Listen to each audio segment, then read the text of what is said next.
G'day Bomber fans, we've got another big boy video today, so quite a few of you liked the last podcast style video I did the other day. That surprised me, so I'm going to try and find a way to do it again quite regularly, and I think the best way to do it is to focus on players, player focused reviews, or in this case previews. So here we are. I'm just going to yap on about every player on our list pretty much, talk about what we should expect from them in 2025, what I think they should be striving for in the season. I said every player, but I'm not going to be talking about every player. I lied. I figured a good way to make this not a feature-length movie is to narrow it down to the guys who've actually played for Essendon so far, seeing as I kind of previewed the debutants in a recent video anyway. So if you want to hear about Kako and El Hawley, check that video out. It'll be in the link or in the description or something, but this is the stalwarts of the team, sort of. So yeah, strap yourselves in, get the cleaning done or the shopping, and listen to me ramble on for a solid, I don't even know how long this is going to be, to be honest. I'm going to try and keep it under an hour, but I cannot make any promises because I do like to yap.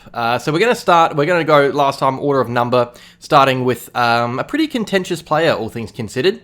Andy McGrath, he's one of the most divisive players on our list. So to start with, he's genuinely one of our most reliable players, one of the best leaders, and he is still one of the more criticised players. Of course, this is because we gave up pick 1 to get him, and it is fair to judge that decision, but as I've said a few times, or a lot of times on the channel, McGrath himself, he didn't pick himself, and since he came to the club, he's been nothing but professional. He's never wavered in his dedication to the club. He's probably going to be Essendon for life. So for Andy, I think on a personal level, he needs to do something a bit more substantial for his legacy.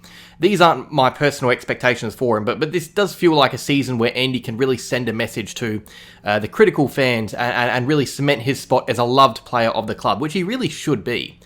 So if Andy was to contend for the Crichton, or have us talking about him potentially being All-Australian or something, not even winning the Crichton even, but just being in that conversation of the elite players, I think that would go a long way for Andy winning fans over. So what would he have to do to get there? Because he's already a really solid player, but there's a reason he isn't living up to the pick 1 tag, and I think many are going to point to his ball use, or even just his decision making. He's a really decent kick at his best, but he is prone to mistakes. His kicking style isn't fluid like other players. He can run himself into trouble, and that kind of ties into the reason why he's a bit undervalued. His game with ball in hand is just not elite enough at the moment. It's why we are still kind of searching for answers with our disposal back there. In an ideal world, McGrath could be trusted to play attacking roles too, but we instead are utilising guys like Martin and Shiel, players not even in the same position. So in an ideal world, McGrath this year comes out and displays that ability to rebound efficiently. If he brushes that up, I think people will start noticing his other strengths and really appreciate him more as a player. So that should be his selfish goal, and unselfish goal too, really. The selfish one being to contend for individual accolades. That is the best case scenario year for him. And the unselfish one is to just brush up ball use to help him, or even just help the team transition more efficiently. His defensive side of the game is already enough for me. I think he's a really good defender. He needs to start becoming a more rounded player. Hopefully we see that. Sam Draper, it's a really interesting year for Draper. He's of course out of contract. He's a restricted free agent with clubs seriously wanting him too. On bigger money than us, you would assume as well, if clubs come for him. So for both the club and Draper, this season is crucial. If Draper suffers more injuries or wavers in form, will the club really want to overspend to keep him? Genuinely, if he has a year like 2024, is it worth spending big amounts on his contract to keep him? That's going to be the question all year with Draper. His season really isn't linked to anything other than that contract now, because that is what decides his fate, not only at Essendon, but just in the AFL. So the season, that is, a good season gives him a better contract. A bad one puts both club and Draper in a bad spot. So every game will kind of shift the vibe. You would expect the way his career has gone that the good games will warm us up to the idea of keeping him, and the bad ones would just send us back down again. So for this year, what Draper really has to do is to harness those near-elite Draper performances that we sometimes see, even that we saw in the practice match against the Dogs, think Gold Coast last year as well, or the one I think of most with Draper is Collingwood late in 2022. Sometimes he genuinely owns periods of games. At his best, he is a genuinely great ruckman, so if he can harness that level of Draper and bridge the gap between his best and very worst, if we can start to call him a reliable option, that is a pass of a season. There'll be some saying he needs to be a star and contend for All-Australian or something. I genuinely just think we need to see the best of Draper more often than we see the worst. It doesn't sound like much, it sounds pretty standard, but I think we only saw Draper at his best for, I don't even know, to be honest, not much of the 2024 season, so he really needs to start becoming a more consistent player. Now, how can he do that? Well, keeping fit throughout the year would help. He's had a tough career with injuries. He's more often than not playing through an issue that he shouldn't be playing through, which of course is not ideal for consistency. So step one is to get through the preseason in good nick to give himself a chance of playing regular footy, and that's a tick so far, the way he's going. From there, he just has to take advantage of the strong preseason so it translates onto form on the field. It's a very big year for Draper. He really needs to perform. Another guy that needs to perform, Darcy Parish. If I had to pick 5 or 6 players that are really under the pump, he would be in that group. At his best, he's All-Australian. Elite in 2021 and 2022, and for bits of 2023 as well. But since then, his body's let him down a bit, and that's translated into poor form when he was available as well. Many were even questioning whether he's a first-team player last year, and those talks have grown louder with an injury-interrupted pre-season. The question now is, will Parish end the year in our best 23? And if he doesn't, the question is then, will he end the year in red and black? I can see a world where Parish's form results in trade talks, or where we're paying him a lot of money on a contract which, in hindsight, was maybe signed a little bit too long. Since that extension, Parish hasn't really been able to repay the faith that we paid him. Not necessarily his fault. I'm not blaming him entirely, because before he signed that contract, he was a very reliable player in terms of just getting out on the park. So I guess his goal for the year is repay that faith. Put in a real grind of a season, get your body right, and not just that, prove to us fans why we should be rooting for you. Because right now, the commenters going on about using him as trade bait have a valid point. Parish should end the season with everybody 100% backing him and wanting him to stay at the club, like we did back in, was it 2021 when he was a free agent? Whenever he was a free agent, 2021 or 2022. So how can he do that? One, get back in shape. Maybe it means coming back after opening round, having a delayed start to the season, because often we see Parish has rushed himself back into the main group and showed signs of fatigue faster as the year has gone on. That is a common occurrence with Parish. We need him closer to 100% when he first starts playing, maybe even return through the VFL. And when he's fit, he really just needs to regain that form as that high ball-winning clearance mid. I don't even think it's really about disposal impact with Parish as much as what others think. Yes, he does need to brush up his ball use, that's obvious, but Parish winning 5 to 6 clearances a game improves the games of the outside mids around him. That's the beauty of what he did in 2021. He was bringing others into the game. That should be his unselfish goal, become that in and under sought-after clearance mid again. He averaged over 6 clearances a game in 2021 and 2022 and 2023. Last year, it was under 4 a game. So that is just not good enough. Bounce back season incoming, hopefully, for Darcy Parish. Carl Langford, his career trajectory has been brilliant. From a slightly out of favour midfielder or winger to one of the most reliable goal-kicking forwards genuinely in the competition. He's become a real mainstay in the team, in the forward line. He's likely going to end the year a mainstay in the team as well. The forward line's, well, it's not dysfunctional, but it's very young around him. He played full seasons the last few years, and he kicked over 40 goals in both those years. From a number of points of view, we desperately need 40 goals again. Losing Stringer has made Langford one of our most important players now.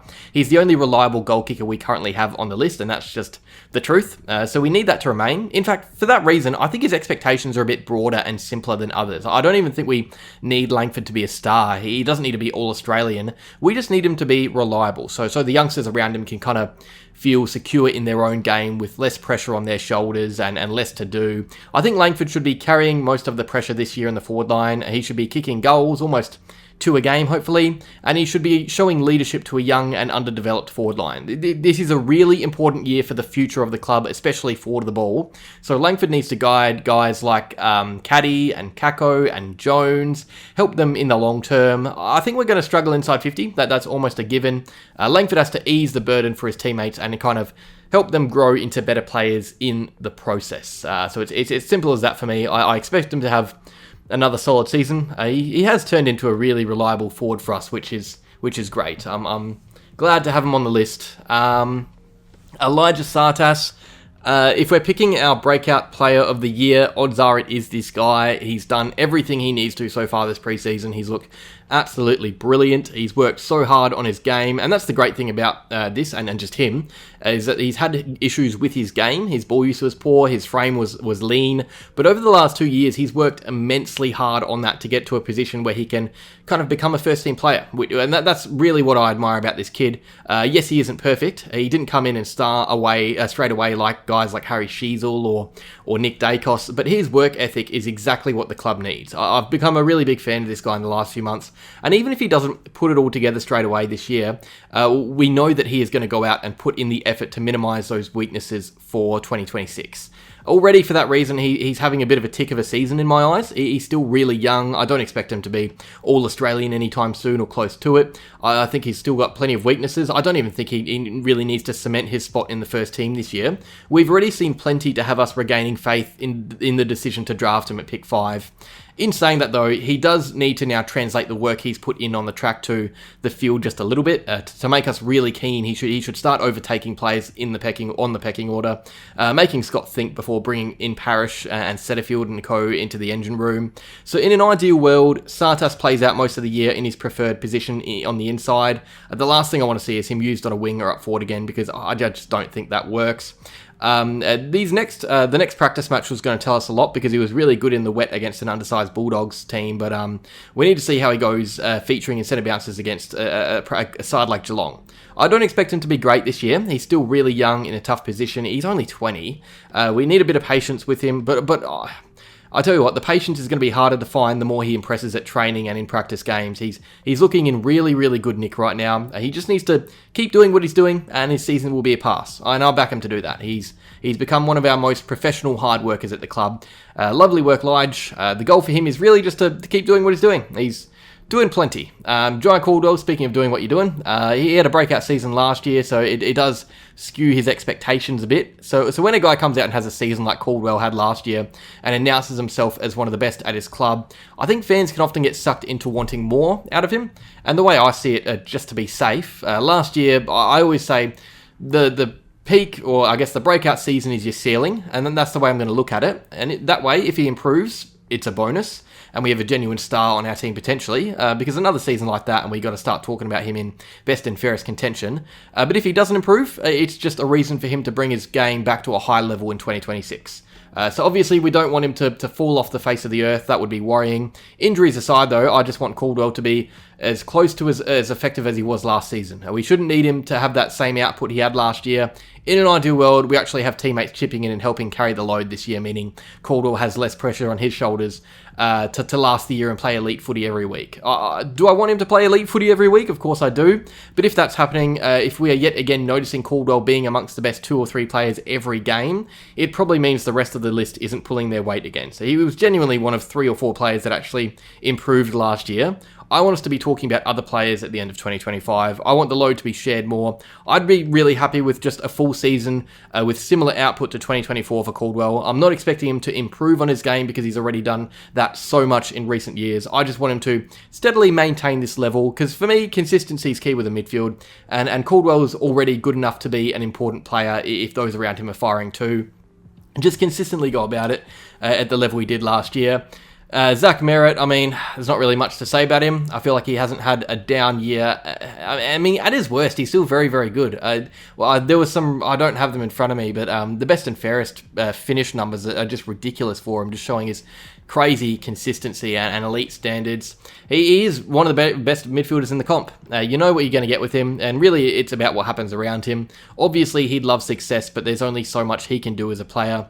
I will say, though, I think as he gets older and approaches 30, it's probably time we start seeing Merrett flourish in other roles, whether it's halfback, resting forward. He's definitely shown glimpses in other areas, but you can't really say he's a complete player anywhere other than the midfield. So maybe his goal is to get on top of his wind down period. Not saying he needs to do it all year. I still think he's got plenty of good footy left in him in the midfield, but for when his tank gets smaller and each week gets tougher, maybe it's good for him to have proper exposure in different positions earlier. Aside from that, though, just do your thing. He really cannot do much more than he's already doing for us.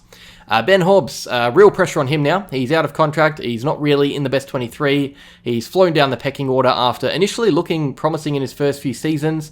He really needs to break into that first team. It's going to be a long, tough season where he's talked about a lot, because if he isn't a concrete first team player at the end of the year, if he's in and out of the side playing lots of VFL footy, he could easily walk out of the club or have the club wave him goodbye even. And the annoying thing is, Hobbs doesn't even have one glaring flaw. With Tsatas, you could clearly point to his ball use and his frame, but Hobbs has genuinely been solid in a bunch of different aspects of the game. The issue is we haven't seen him hit that next level, and he hasn't really improved all that much since his draft year. What we need from Hobbs, I guess, are reasons that he warrants a spot in the first team, because as it is at the moment, his strengths are ones that other players share. His grit and grunt are shared by Durham and Caldwell. His low centre of gravity and balance is matched by Merrett and even Shiel. His clean hands, you've got Tsatas and Caldwell. I don't even think it's about honing in on weaknesses as much with Hobbs. I think it's about honing in on strengths and forcing Scott to pick him. Maybe it's really honing in on his ability to win a ground ball get. Throw him in stoppage to stoppage around the ground. That would help the team too, because we've been poor with around the ground ball ups in recent years. So what Hobbs needs to do is be a fix for our team's problem in some way. That way he finds himself in the first team and actually helping Essendon. And that way he can also just continue to be a part of our future, because I don't know if it even is going to be with us next year. And that is the sad reality of Hobbs' situation. He just needs to have a big season, really. Dylan Shiel, the big topic here is the role change, because he was an All-Australian midfielder at GWS at his best. He was very good for us when fit in patches, running through the guts, but as the years have gone on, his spot in the engine room has become less and less clear, less power in his legs. It seems to be a bit of a masterstroke, though, this little move to half-back. Scott's flicked the magnets around and thrown Shiel onto the flank in that Nic Martin role that we saw last year, and it's not only given us experience in defence, but it gives freedom for Martin to move up the ground as well, which is great. He's had an awesome preseason, Shiel. He's done everything that he needs to do to have a good season, and now what he needs to do is just continue that into the actual home and away calendar. And a good preseason is meaningless if it doesn't translate into good form in a season, especially if you're a veteran of the club, the second oldest on the list. Shiel, he's out of contract too. He had trade talks revolve around him in the last few years, so it's a massive year for him. His season decides whether or not he stays with Essendon or is potentially pushed out of the club. It'll also play a big role in on-field success. If Shiel is fit and firing for over 20 games, it makes Essendon a better team. If he suffers more injuries, struggles for form, it creates some holes in our system, and it probably means Martin floats back in D50 more, meaning we have less class up the field as well. So he's an important player for us this year. It's not just a big year for individual reasons, but for the club in general with Shiel. We need him firing. He should have some of the highest expectations leading into it. He is one of our highest paid players still. So how can he get on top and end the year in the good books? Simply just play out the season, I think. If he does that, if he's fit for the whole year, we're a better team. And if not, it's hard to justify keeping him on the books. I'm pretty nervous thinking about this one, to be honest. There's a lot riding on the next few months with Shiel, but he's looking good so far. Jade Gresham, the annoying thing about Gresham is that he was having such an impactful season early in 2024 and so far off it late in the year. It was a tale of two halves. He was great until he wasn't. It would be simple to say just be great, don't drop off. That would be awesome. And if he does that, well, that's perfect. But really, for me, what I want with Gresham is to just continue with similar-ish numbers, as long as he genuinely buys into a team defensive structure that we're putting in place as well, though. So forward pressure is crucial in 2025. It's a big reason why Stringer was traded. Gresham just isn't just as safe because of his new recruit status. He needs to buy into that pressure too. He kicked 19 goals in 22 games last year. Let's say he breaks even and kicks a goal a game in 2025, but adds genuine defense to his game too. That is honestly fair dues for me. That's enough, especially if Kako is doing the same. I'd much rather Gresham improves our team defense, makes it harder for teams to exit D50. That way, that it is more. I think that is better than him managing to get 5 or 10 more goals individually. Even if he goes at 30 goals in 2025 but still has the same pressure rating as 2024, I would be annoyed. So I'd rather Gresham kick less goals and have a higher pressure rating. I genuinely just want our forward structure to be a sound one for the future. And the best way to do that is for all players to really be involved when defending and moving footy. Keep that attacking output the same, but really buy into that team defense as well. So you can't have them going AWOL with opposition defenders running amok. Will Setterfield, to put it bluntly, I mean, he has to stay on the list. He was lucky to be extended last year. He won't have that luxury again if he's in the VFL again. So this is a bit of a funky one, because from a team point of view, I don't really see him in our future. So he just needs to be available. He needs to be there when we need him. He's depth in my eyes. He just needs to be that depth midfielder and ideally continue with this negating defensive role that he's been training in. I like the idea of having a go-to tagger on the team, and it's also just a good way to make him a more important asset on the list as well. As for individual goals, he really just has to get going and overtake some players in the pecking order. As it is right now, he's well and truly on the outer. If the team is fully fit, Setterfield probably isn't even an emergency in my eyes, so that has to change. And for that to change, he of course will one, needs to stay fit. I'm saying that a lot this video. We have an injury-prone team. But also, he just needs to improve that two-way running ability. Hone in on a solidified role. Versatility is all well and good, but the roles he has been trialled in over the years haven't worked. He's tried defence, as a clearance mid, as a negating mid. Just be one of those things and be one of those things to the best of your ability. Obviously, he doesn't have as much say on where he plays on game day, but he could do... he could, if he really nails one of those roles, as I hinted at before, the negating tagging role is one that I think the team could benefit from the most. If he could find himself included in match day squads, if he's becomes a really good tagger of the team. So I think that's probably his goal, really hone in on that role and kind of combat the bigger bodied mids at other clubs that he'll be playing on. Nik Cox. I don't even know. I don't even know what to expect from Cox this year. I don't know what to think about him as a player. I don't want to say I've given up on him, but it's definitely getting close to that stage. I don't know if it's a confidence thing with Cox, or I don't know. I mean, luckily he's still contracted, so he has time before his career is truly at risk, but last year was pretty brutal at its worst. He had some decent games, which is the annoying thing, but he had some good moments, but at his worst, it was just not pretty. Fans turned on him already, and if you gave the fans the vote to keep him or delist him, it would probably be the delisting. It's really tough to know what Cox has to do to win us back. I think there's just too much work to be done this season, which is why for Cox, I'm kind of implementing a 2-year plan of sorts. For starters, he needs to overcome his concussion symptoms. That makes this tough to judge because there's no time frame for that yet. And if he suffers another one, it's all but ended his career, to be honest, or year. So there are genuine worries with his body for that reason. We can't expect him to play out the year looking at how things are looking right now. What we can expect Cox to do is just, like Setterfield, solidify a role. I think Cox came into the system as a really promising player, but has been a victim of his own versatility. He hasn't been able to play week to week in the same role. He's consistently being moved around. He's often injured. He just needs to have a stable year, even in the VFL, just a stable year in one role. That would at least give him the platform to improve on that role in 2026. What I don't want to see is Cox going out and playing 12 games in 3 different positions, because that'll have him entering 2026 with even more uncertainty as he has in 2025 and 2024 and 2023. I just want to see him nail down a role, even in the VFL, and build some confidence. That's all he needs to do as he heads into next year where he's out of contract. Jordan Ridley, the thing is, he's one of our best players in the team. We don't have a defender better than this. He honestly, we may not even have a player as important as him either. If Ridley is out on the park, we're a much better team. That's why this is almost the easiest of the lot to gauge. Ridley just has to stay fit. I know it's easier said than done, and it's often something he can't control, but I just want to see Ridley play out a full season, even 20 games, to be honest, close to a full season.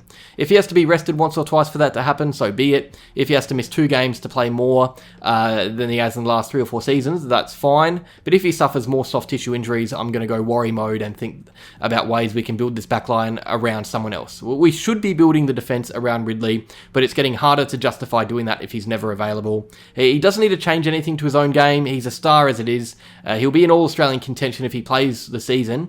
But if he only manages 9 games like he did last year, it's obviously a big fail. For Essendon's sake, he just needs to stay fit.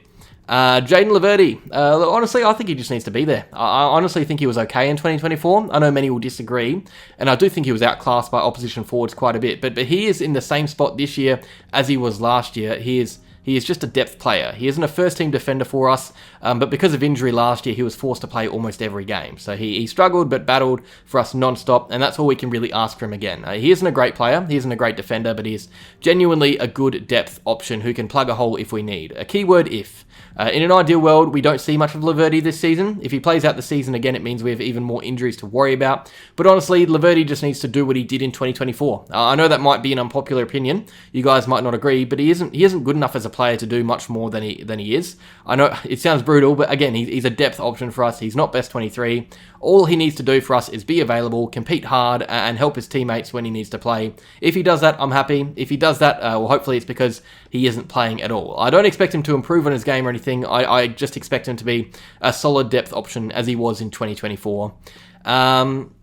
Archie Perkins. Okay, so the issue here is that at his best, he's genuinely a great player. In fact, at his very best, he's a star. He's obviously 99% of the time not at his best, but he's gotten 3 Brownlow votes in a game. That isn't easy. The problem is he also is really quite poor at his worst. He really struggled late last year. He was absolutely lost. He was visibly battling hard and not getting much reward. It was pretty brutal to watch as a fan. I'd honestly be happy to see less 3-vote games if it meant we see less of those stinker performances. So if Perkins ends the year with 0 Brownlow votes but is consistently playing his role, that is fine by me. If he keeps his spot in the team, doesn't play VFL footy, that is a win. But we have to remember, he is marked to play Stringer's forward role this year, so he does have big shoes to fill. He's going to be that X-Factor spark player inside 50. He doesn't need to go out and kick 40 goals like Stringer. That's unrealistic, but I'd just love to see Perkins finish in the top 5 or so in our goal kicking, and that's fine if he plays the Stringer role throughout the year. And if that means he has to go at a goal a game, kicks over 20, that's honestly all right. What I think is Perkins most weeks should be getting 15 touches and a goal a game. That honestly seems like a fair little goal for him, 15 touches and a goal a game at minimum, because anything under, and you have to question his impact. But if the base is 15 touches and a goal, but also give us a little glimpse into 2026 and have some cheeky game changes too, if he can minimise at 15 in a goal, add some 20 odd with 2 in there, that's already looking like a fantastic season. So in other words, reduce expectations for Perkins at his best, but bump up expectations for Perkins at his worst. He needs to at least be playing his role week in, week out, and on his good days, have an impact. I don't care for 3-vote games, I don't care for Crichton medals, just bridge that gap between his best and worst, and if he does that, he cements his spot in the forward line as that Stringer replacement, especially because he's still got quite a while until he really reaches his physical peak. He's still very young, remember. Todd Goldstein, realistically, there isn't much to this. When you've had a career like him and you've gotten to this age, he's already been overtaken by Bryan in the starting team. Really, for Goldie, all we need from him is to continue just helping the young rucks for the future. Let them pick his brain if they can, and it's a good brain to be picking. He, of course, needs to be ready to go if we need him, if injuries strike. In a best-case scenario, Goldie doesn't play a game in 2025, but that's unlikely given the injury crisis the AFL currently has on its hands. He's probably going to be required once or twice, hopefully. So when he is, we just need him to break even in the contest, not even star, because that's unlikely now. We just need to see what we saw when he went up against the Dogs last year in that game that he nullified English, or even the Hawks in round 1. He did have some good games in 2024. That's what he should channel if he plays. For him, though, it's just about winding down. I'd be willing to bet that he retires at the end of the year anyway. I'd be really surprised if he goes around again. So he just has to enjoy the season, help out the young kids, put them in a good spot for the future, and call it quits. Simple as that. I'm going to have a little coffee break and just check the time because, alright, we're a bit under halfway, I think, with the players, and we've got 30 minutes. So, are we going to hit the hour mark? I don't know.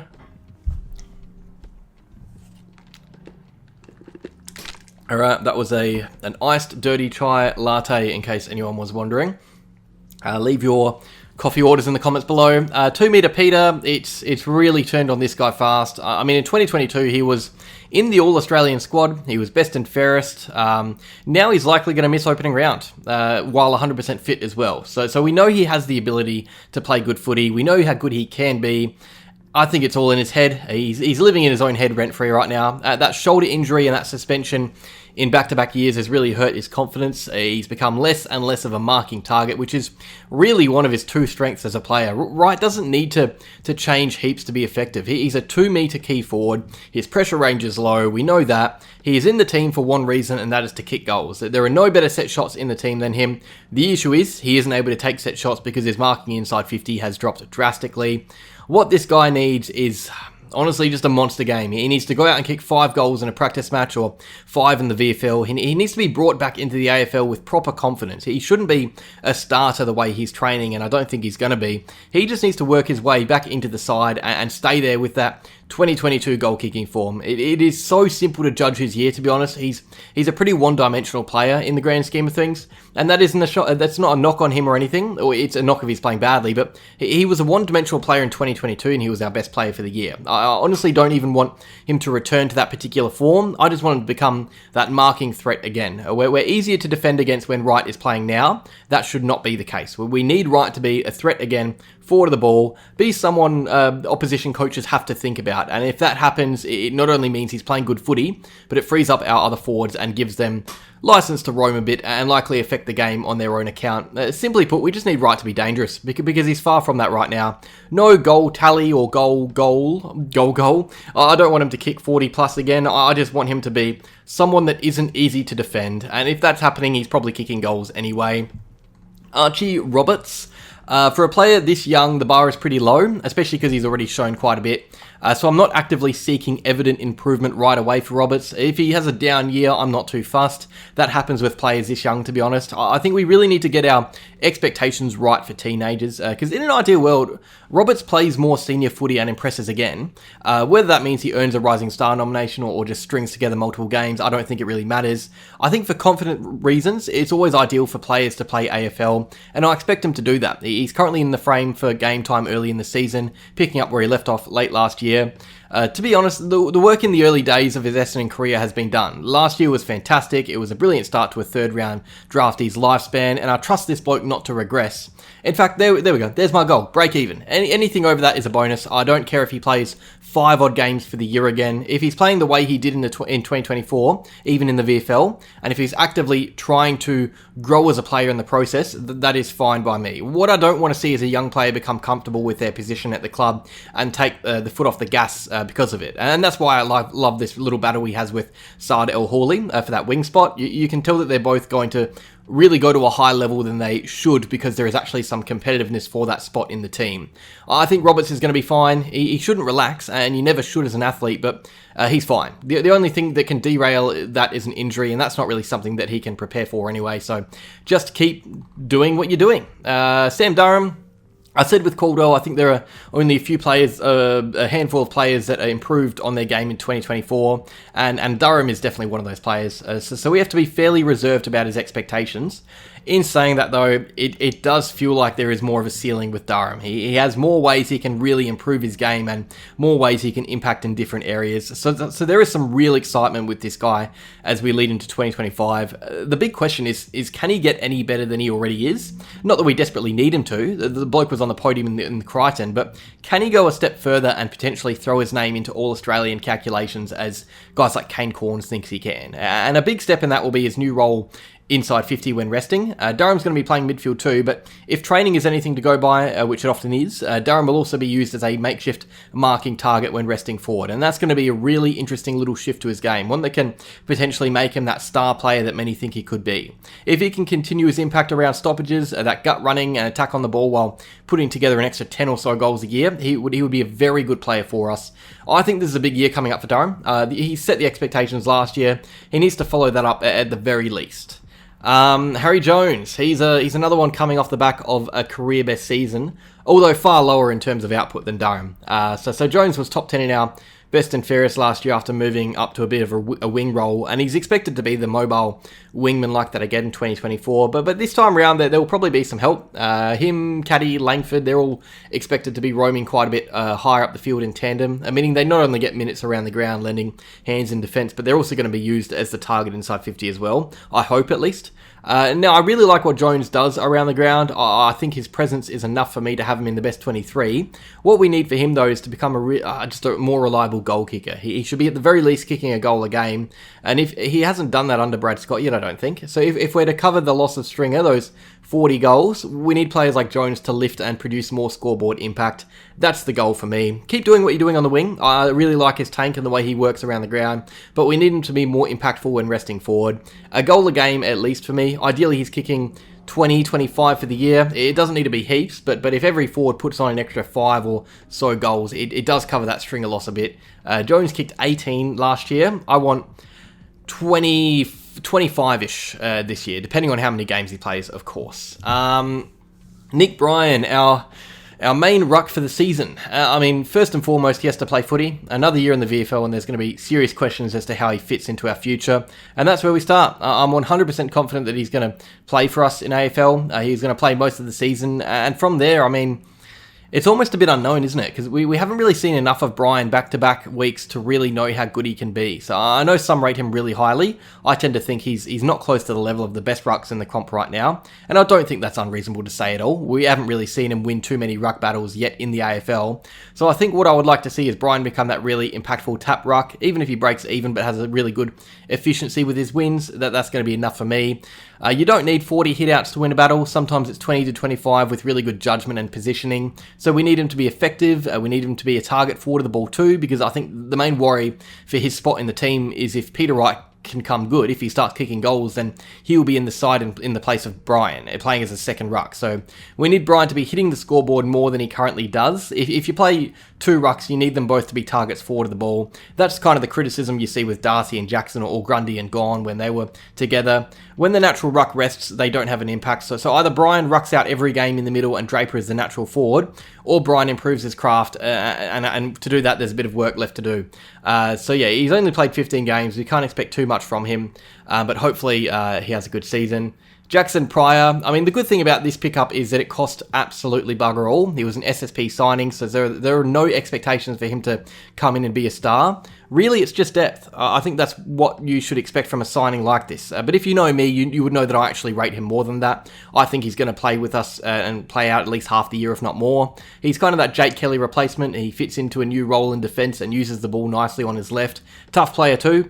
The expectation for him, first and foremost, is to just crack into the first team and play footy. That's what all delisted free agents would want. This is essentially a reject from another club getting a second chance. So he'll want to play footy, and if he does get that extra contract, he'll be happy. But I think we have a solid defender on our hands here if he plays footy. If you know me, you'd know that I really wanted that Prior pickup to happen. As soon as we were linked, I was all over this one.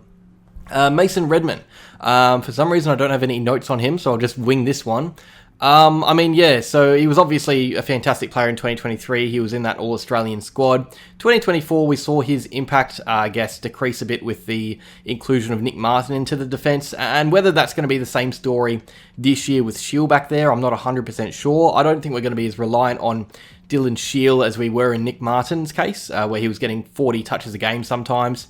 I think you can kind of share the love with those two rebounding, especially because Redman, I think he's going to be taking quite a few kick-ins and trying to drive that overlap into our defence as well with his long strides and those big powerful kicks. I think what we really need Redman to do is remain as defensively sound as he is. I don't think there's any issues there, but also just feature higher up the ground more, give us more oomph as we press higher up the field. In 2023, we saw him as a genuine goal-scoring option at times, and that really decreased in 2024 with him hanging back because of Martin. So hopefully we fixed out our mix with how Shiel and Redman can be in the same defence together, both rebounding, because I really like Redman at his best. I think he's a fantastic player, All-Australian squad, of course. So for him to have a good year, I think we just need to see him feature up the ground more, which of course is in line with what's happening with Dylan Shiel as well. So it's really tough to read Redman's game without knowing exactly how Shiel's going to play yet. I think we're going to find out a lot more in the upcoming practice game against Geelong. I think that's going to be a big one for Redman if he plays, because he did suffer a big knock against the Bulldogs, remember.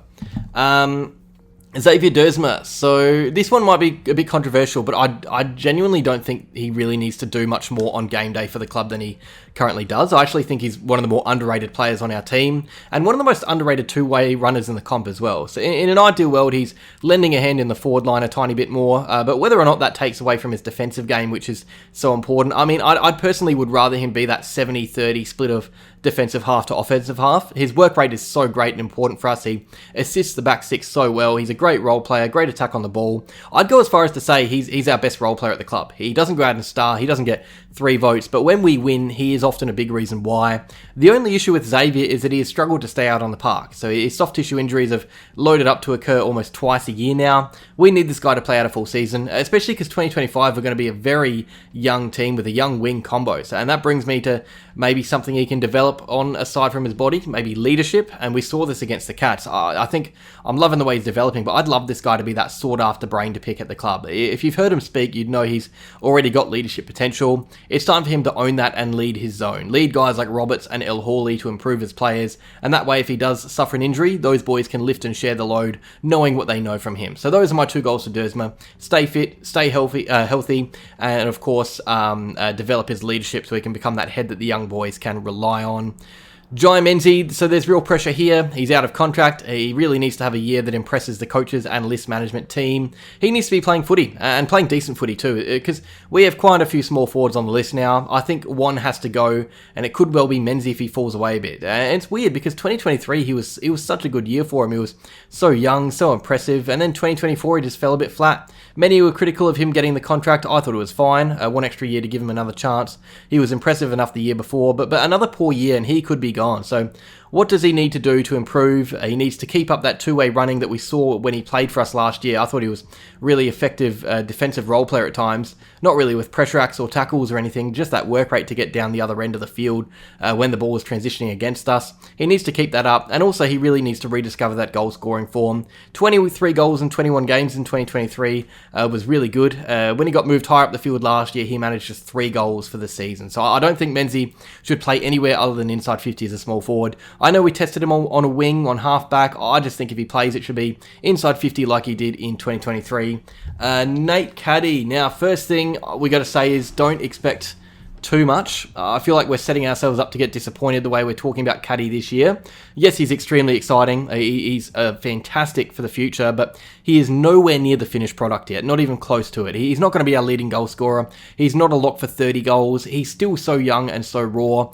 I'm just excited to see what he can do in glimpses, but I'm not expecting any consistency at all. It is so hard to be a young key forward. It really does take time. And yes, he's talked about being impatient and wanting to be good now, but I think that will come in patches. So Caddy will show plenty of signs to be excited for the future. I have no doubts that he's going to have some really exciting games where the crowd is just glued to him, but they're likely going to be followed with some stinkers. He's too young for me to expect too much from him. Honestly, I just want him to get through the season unscathed. I really don't care about performances too much because of the promise he showed already. I'd rather him go out and kick 18 goals from 23 games full season than for him to go out and kick 30 from 15 but suffer an injury. So this is a year where we develop these players, look towards the future, and Caddy's going to be just about the most important player in our future. I've seen some suggest he could go out and kick more than Stringer did last year. That's off the back of a debut season where he kicked 9 from 10. I'm not trying to throw shade or put him down or anything. I'm really excited about this kid, but we cannot expect a finished product in 2025. So that's the expectation. Don't expect too much. Zach Reid, just stay fit, honestly. He could go out and have 23 absolute stinkers, and I'll be pleased that he isn't injured. He just needs to stay out on the park. I would hate to see him not reach double digits for games, especially as we lead into a contract year.